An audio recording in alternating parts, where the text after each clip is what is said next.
Pada suatu ketika, ada seorang pengemis yang berpakaian compang-camping pergi ke Madinah.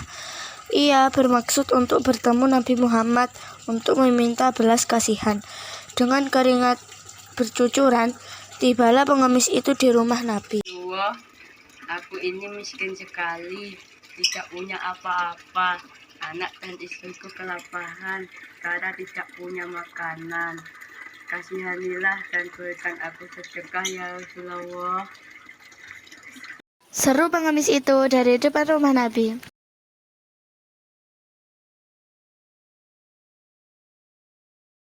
Kata si pengemis kepada istrinya. Keesokan harinya, pengemis itu menemui kembali Nabi Muhammad SAW dan menjelaskan maksud kedatangannya.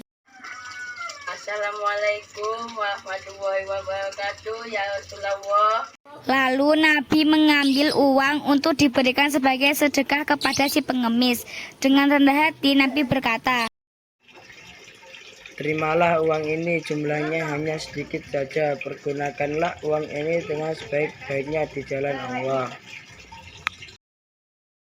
kata si pengemis dengan girang. Saat sampai di rumah, pengemis itu kembali menceritakan kebaikan sang Nabi kepada istrinya. Mereka berdua memutuskan untuk kembali ke rumah Nabi keesokan harinya. Ya Rasulullah, kasihanilah kami. Berikanlah kami sedekah, wahai Rasul. Timpa istrinya. Nabi Muhammad SAW memperhatikan kedua orang itu. Beliau mengerti mereka malas bekerja. Lalu beliau masuk ke dalam rumah. Si pengemis dan istrinya senang sekali. Mereka berpikir akan mendapat uang yang banyak dari sang Nabi. Tak lama kemudian, Nabi Muhammad SAW muncul dengan membuat sebuah kapak. Terang Rasulullah SAW.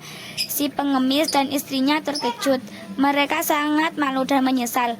Mereka sadar mencari nafkah dengan mengemis membuat mereka dan keluarganya jadi hina karena bergantung kepada belas kasihan orang lain.